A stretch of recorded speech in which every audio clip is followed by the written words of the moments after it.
What's up everyone, J-Man here, and today we're talking about why Destiny 2 players should give Halo Infinite another shot. Look, we know D2 PvP ain't at its best right now, and this video is not meant to highlight the Crucible's pain points, but rather to showcase how phenomenal Halo Infinite's winter update has been. I think after I break down all the improvements Halo has received over the past year, you just might be convinced to try Infinite out for yourself. Front and center in the winter update is the release of the Forge beta. A common piece of feedback for 343 Studios is that there's just not enough content in the game. But Forge really puts the Infinite in, well, Halo Infinite. The maps and custom game modes that Forgers were able to create in just a few days is honestly unbelievable. Sure, there's folks out there recreating all the classic Halo maps and their own originals, but that is barely scratching the surface. With the new scripting functionality, creators are actually building whole new experiences within Halo.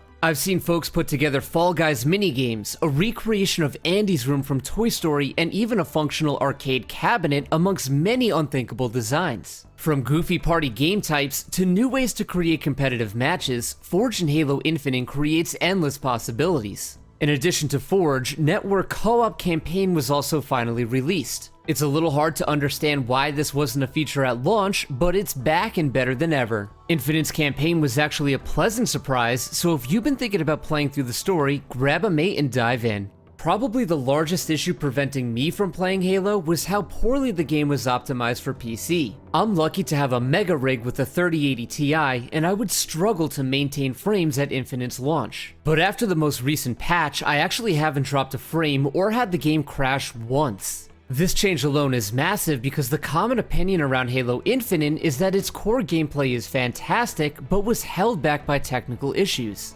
Now it can finally shine on PC and feels better than ever. I don't want to dive into the whole controller versus mouse and keyboard debate, but these PC optimizations do help out my M&K gamers. I've personally experienced improvement in hit registration and overall fluidity of aiming and shooting with a mouse, and I'm actually pretty pumped about this. I truly think Halo can be a really exciting game in the competitive PC and mouse and keyboard space. In addition to all of these updates, there's also been a lengthy list of miscellaneous improvements. Sandbox adjustments to overtune grenades and underperforming weapons has been a pleasant surprise. Match XP and the challenge system received an overhaul, making progression through the battle pass much more relaxing. There's been plenty of game modes added to matchmaking, including covert ops and ranked free-for-all. And 343 even managed to roll out the beginning of cross-core cosmetics. For example, any visor that you earn can be placed on any of the cores in your armory. So as you can see, 343 has been a little silent but deadly in the past year, and I'm truly impressed. But I do have to include a quick caveat in that the game is still far from perfect. You'll still have to put up with server issues, including high ping and desync.